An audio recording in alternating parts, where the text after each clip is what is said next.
Representative Orcutt, you're sponsoring House Joint Resolution 4206, sometimes called the Taxpayer Protection Act. Talk about this and why you're sponsoring this bill. Well, the Taxpayer Protection Act is basically embedding the two-thirds vote requirement for tax increases into the Constitution.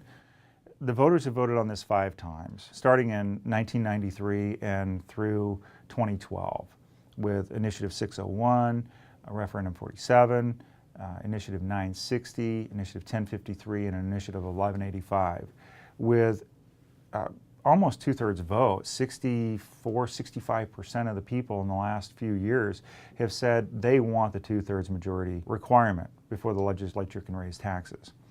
And the legislature, after 2 years of an initiative, can use a simple majority vote to eliminate the two-thirds vote requirement on themselves.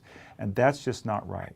The taxpayers deserve to have this finalized, settled, and embedded into the Constitution where they don't have to worry about a simple majority vote taking away the vote that they've done with 64 and 65%.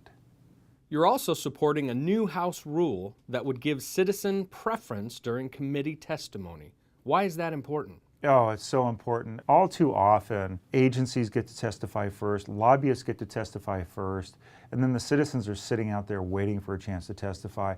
I actually had a constituent come, drove about an hour and a half to get here, knowing that they were only going to get 3 to 5 minutes to speak as it was.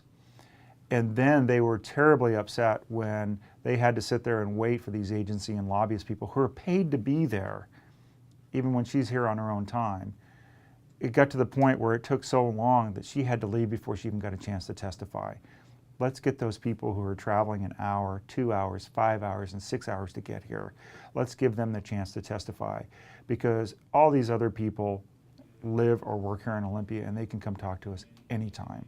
Let's give the citizens the voice, because that's who we're here to represent. House Republicans have said that the state should fund education first in a separate standalone budget. Why is that, and do you support this effort? Oh, I absolutely support it. I've signed on to legislation in the past to fund education first. Education's our paramount duty, and yet we lump it in to the operating budget with everything else that we do.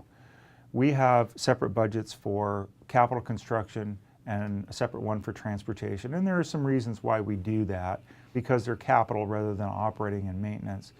But this is our state's paramount duty.